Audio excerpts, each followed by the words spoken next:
molweni babukele emakhaya lo uthethayo nguThamsanqa Mjoli igama kabandibiza ngalo kulelali bathi ndingu Eskom indaba bakujikelele Nqo msakazi uyabona nje kakhulukazi lo mama ekuthiwa makanqo wena mama lapha uma uthi uyangibuka la uze wazi ukuthi ngeke ngiphinde nginike ngishiqhuzu le Norox leli uphapha kabo wena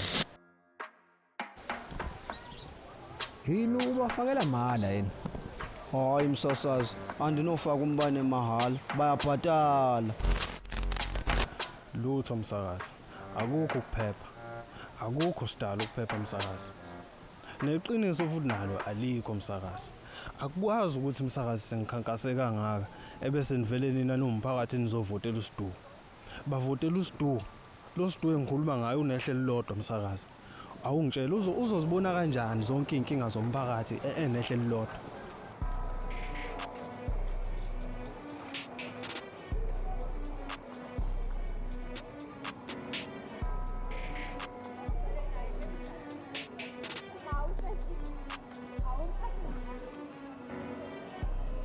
Can I get kept? Been in the kitchen, I got me a sauce.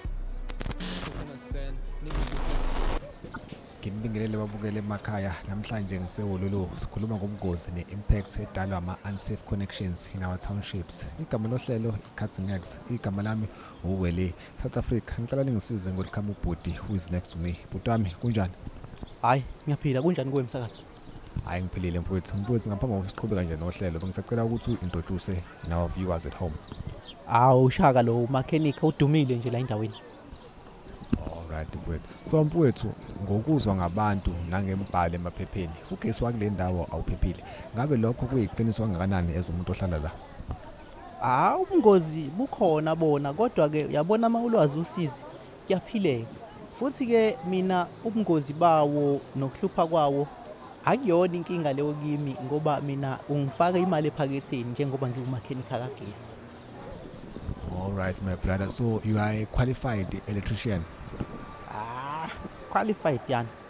Yabona lento lezokuqualify lezi ziyabheda ngoba zifuna ukuthi uhlale for 4 years esikoleni ufundela ukulungisa ugesi. Kanti le into elula nje mina ngilungisa ugesi nganansi imfologo yami. Hayi bhuti ufaka impilo zabantu engcupheni. Ukhona ugesi okwalungiswa ngemfologo kodwa walunga?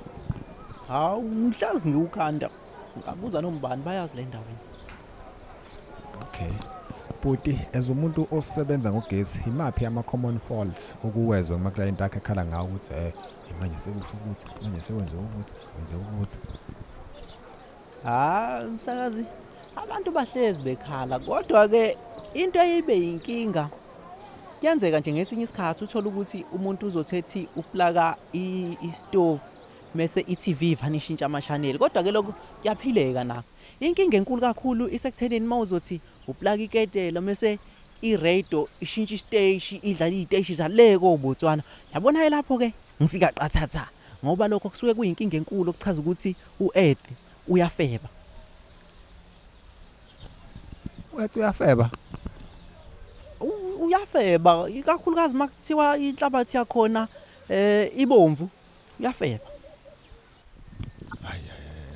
Bhuti wami ukhanda ugesi ngemfoloko.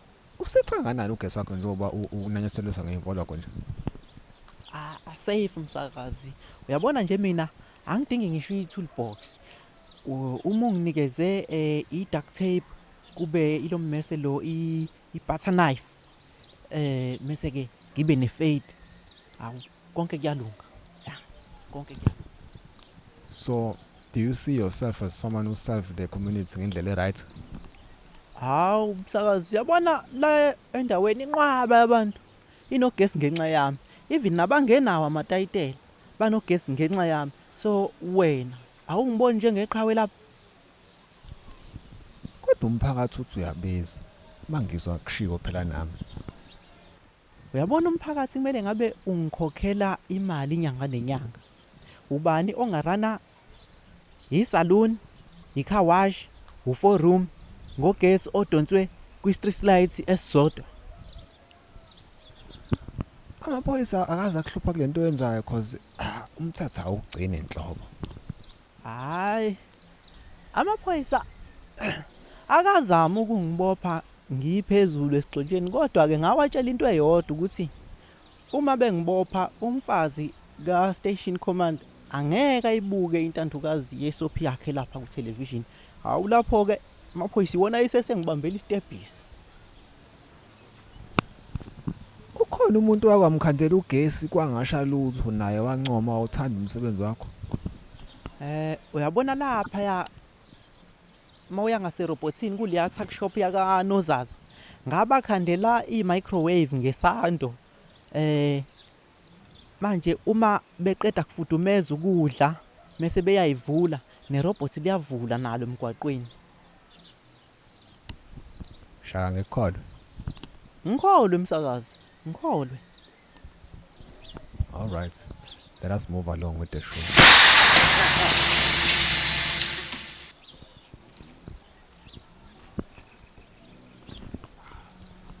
Yile. Obvious, umama ngidi. Nale nguzanguza yesitofu sakhe. Yona lesiqhumisa ugesi. Akuphephile kule ndawo. Yebo mama. Ngicela uzongikhandela ugesi la. Usovele nje kwaqhuma kwawa neswish. Okay mama ngiyeza manje. Msakazi. Nanti into sekumele ngiyolungisa ugesi lapha ya. Sokubona bye. All right, asithola omunye mbukeli.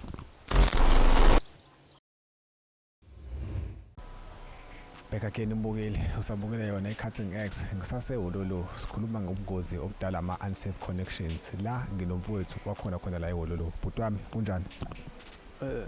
Ngikhona msakazi. Unjani wena, right?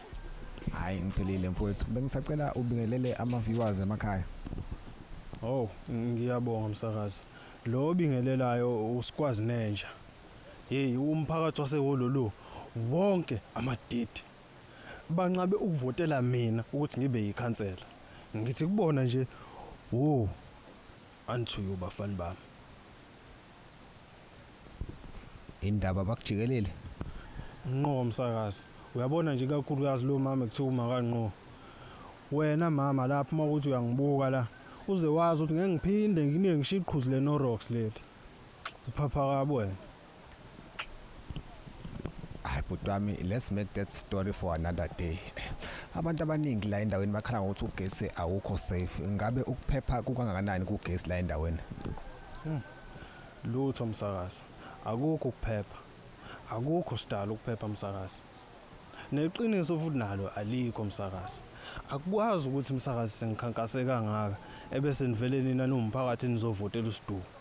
Bavotela uSidu. Lo Sidu engikhuluma ngayo unehlelo lodwa msakazi. Awungitshela uzozibona kanjani zonke inkinga zomphakathi enehlelo lodwa? Hayi mfethu asingayishift inkulumo mfethu. Sikwazi nje mawubheka wena senzo umuntu ohlala la endaweni bangaka abantu abanogesi la ngokusemthethweni. Mhlambe bawu5. Anginayo isho. Kodwa akekho othenga ugesi. Ingaphandle nje kwami. Uyabona ukube ngibe yikhansela. Ziningi into ebezizolunga wena msakazi. Kahle kahle ngasho ngithi umphakathi ubhayizile lapho.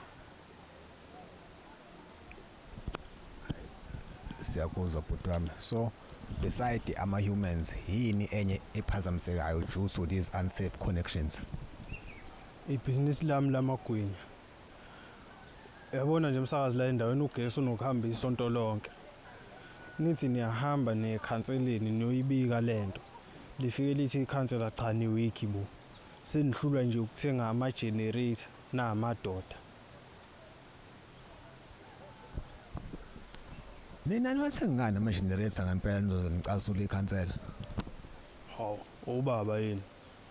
Siwathenga ngani ama-generator ngedidi? Asinayo imali kule ndawo msakazi. Nonayo-ke imali njengamanje. Izophela abuyele back to square one. Hayi bese asihloniphise bese awukwazi ukuthi phela wena mawukhuluma kuzoqhasha idate iqhasha idate. Ababukeli ngeke beyithande leyo nto emakhaya. This is Cutting X mfethu. Oh, hey. Ngixolise bandla kulo ndawana emsakazi. Kodwa hayi ngeke phela ididi lokho angeke kushintshe kunjalo nje kunjalo and futhi uyabona nje izwe njengoba ulibona lima bhedubhedu linje ikona lokuhloniphisa izinto kuze kweqe uyabona nje umsakazi ngisamanda kushela umjondolo akekho wangisiza ngicela sihloniphise mfowethu kodwa ke ngiyazolana nawe kwemjondolo ngabe umjondolo wakho washiswa yini mfowethu angazi kahle hle ngangidakiwe kodwa ke kuthiwa babengawucisha ababekhona inkinga ngasuke ngabathuka awu bhuti ungamsiza kanjani umuntu ekuthuka hayibo mina ngiyamsiza umuntu odakiwe angihlanyi phela mina ekhanda mana wemsakazi angithi phela umuntu umedakiwe unokukhuluma into anganaki mana unenhliziyo embi nomsakazi hayi umbuzo wakho upersonal kanti le video izoba public ngeke ngikwazi ukuphendula mfowethu uke waveza ukuthi kunabantu abangawuthenga ugesi la endaweni noma abanogesi ngokomgunyathi ungathiwa bakhiphe manje ungabakhipha ngibakhipha ukunuka yini hayibo angithi ngishilo ngathi la endaweni imina ngedwa othenga ikhadi likagesi okusho ukuthi lo yamuzi lo awuthenga ugesi lo muzi lo awuthenga ugesi nalo awuthenga ugesi msana ukuba magwala amadoda seningiqhuba ngamadolo phela manje hawu bhuti wami lento ukuthi kube wena kuphela othenga ugesi la endaweni igqilaza kanjani nguJesu ngifela into engazazi umsakazi uyabona nje emasontweni adlule kwenzekeni ya kusho itransformer la ngenhla mabefika abantu bagesi bezoyilungisa base becela ukuthi babone isigubhu sikagesi emzini owodwa nje oseduze ukuze bezobona uhlobo lwenkinga ukuthi inkinga kanjani hey kuye kwawumzukuzuku yini bese kuvimbeni manje angithi phela bonke onkabi basaba ukuthi bazanqanyulelwa lo doti wabo lo ohlezi uswisela amaswishi so ugesi ugcina ungalunganga hawu kanjani ngikhona mina msakazi yimi phela loyo ngibathatha abantu bagesi ngiyobashova endlini ngibakhombisa isigubhu sikagesi ngenza umsebenzi wekhansela kodwa still bonke abantu balendaweni abasiboni isidingo sokuthi bavotele mina ukuthi ngibe yikhansela hey abantu bamadidi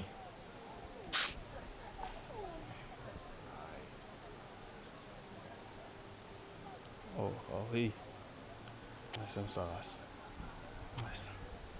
mfowethu kuyabonakala ukuthi ubufisa ngempela kube ikhansela yini nje into yokuqala obuzoyenza le ndaweni ekhombisa ukuthi ufuna uku-elevator le ndawo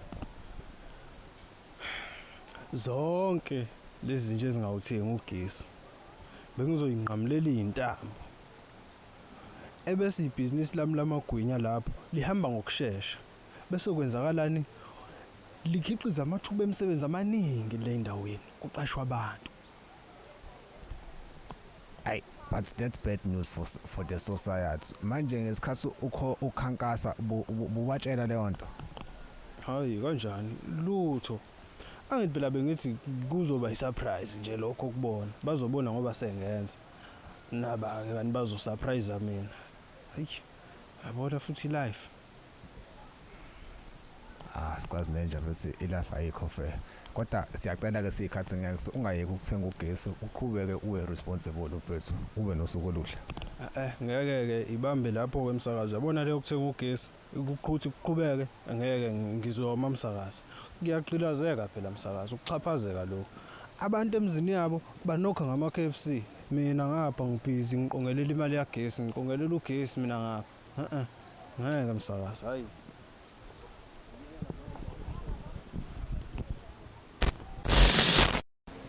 Kibingelele babukele emakhaya obingelelayo wele aka wele well I'm outside topic is namhlanje ethi the dangers of the unauthorized electricity connections in our townships next to me nginobhuti ohlala khona la endaweni lana sisehhololo my brother unjani Ngiyaphila my brother kunjani Hayi, amazing mfethu. Bengisacela uyi-introduce kubabukeli emakhaya.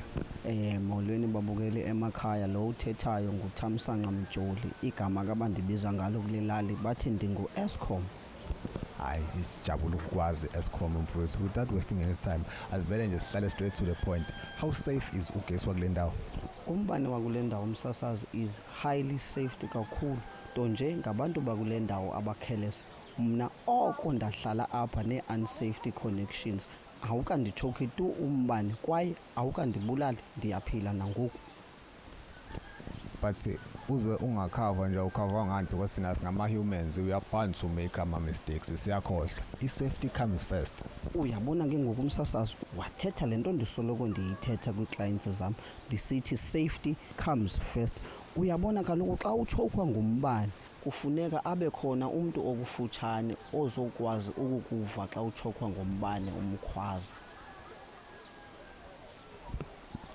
Kodwa usuzukuchoke nje, awukhavwa ngani? Uyabona msasazi, awunothi ubhatala i-R70 ucinga uba uzawufumana i-service epheleleyo. Abantu bayanya msasazi. Mana webhuti, ubizwa ngo-Eskom ngoba nakho usupply ngama-unsafe connections. Hayi ke msasazi, mayingaqhelani kakubi. Ndibizwa ngo-Eskom kuba mna ndisaplaya ngombane, hayi ngee-unsafety connections. Angi-understand. Uma uthi usupply ngombani uyawutshontsha noma mhlawumbe ikhona iphathi engayizwanga kahle? Msasazi, andibe mbane, ndifaka umbane ogqiba ndiwushiye. Oh, inina la benishisela ama-transformer nihambe nikhonekthisa lonke uvucu lolu. Uyabona ke ngokumsasazi, ngabantu qha aba-overloada umbane. Iyawuthini i-transformer ungasho ongcobo benehitha indlu nendlu, nakhona ayizohitha zibhadlileyo zezi zitovu kuthiwa ngoqhwasha. Manje unomona noqhasha wabantu? Hayi msasazi, andinamona naqhwasha wabantu mna. Akho mzi uthenga umbane unganoqhwasha igumbi negumbi, kuxhatshazwa amandla am apha. Yini ubafakela mahala yini? Hayi msasazi, andinofaka umbane mahala, bayabhatala. Manje muthi badla amandla akho uqonda ukuthini ngalokho? Uyabona kaloku umsasazi, xa kufika amapolisa apha bavele bathi umbane bawufakelwa ndim u-Eskom. Kaloku msasazi, andinoze ndibanjelwe i-R70 bekhona oomabura apha ezantsi bengabanjwa bona kodwa bathengisa intsangu, kudlalwa ngam apha. Hey, lo muntu okuthiwa umabura ngala udayisa intsangu, yazi nangasekhaya ukhona. Ukude anganani mola? Hayi, ukufutshane gqitha msasazi, ulapha nje ngezantsi, ndiyakuthatha ndikubeka apha ngezantsi. Ususize mina-ke bhuti, kodwa-ke asiqhubeke nohlelo. Mfowethu, why do you continue being u-Eskom? Because uyabona ukuthi ku-wrong. Sometimes even the police can get involved. Hayi msasazi, impilo nje le indibeke apha yandenza ndaba ngu-Eskom. Sendibulela nje umdala. So, do you see yourself stopping this kind of service?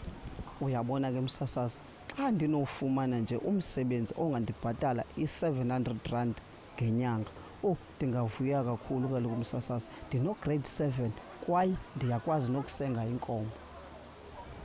Okay, bhuti wami, so if someone were to get shocked due to your unsafe electricity and bayashona, how would you feel? Hayi ke msasazi, ayinguwo wami umsebenzi lo woba ndigade abantu ne-unsafety connections zabo. Thamsanqa siney'ngane thina, and iy'ngane they are bound to make ama-mistake every day. Sesofelwa iy'ngane nje ngale service yakho ya-R70. Hayi kaloku msasazi, itheni ngathi ufuna undithathela ii-clients zam njengophofu zithathe bahleli bengabhatali nokubhatala aba. Awu, wethamsanqa, ngiyipresenta mina but angihlangene nama-client akho, futhi-ke nje ngingawenzani ama-client angakhokhi mina. Mfowethu, siqhubeke nohlelo. Ugesi ufundele or what? Le nto ifana ne-hobby kumi msasazi. Mna ndandizifundela nje ukuba ngupresident. Ugesi ufundele yebo noma cha? Cha, uyavuya ke ngoku? Hayi, ngishocked. Yazi bengayitsheli ukuthi nama-decision akho ayashokhana bengitshela ukuthi ama-unsafe connections yakho kuphela ashokhanayo. Uyabona-ke Msasazi, musa kungiphaphela wena. Into engabe uyayenza nje wena ukusakhela izindlu usibone ukuthi ngempela uyabasiza abantu. Mfowethu ngiyipresenta mina angakheli bantu izindlu mina. Uyayibona-ke lento yini? Ubofana noZola man, ipresenta la ngempela. Umuntu wayakhela abantu izindlu abonakalisa ukuthi ubasiza ngempela abantu, hayi lento yini yokuthanda indaba. Ngomshaya lo awuyivali ikhamera lapho.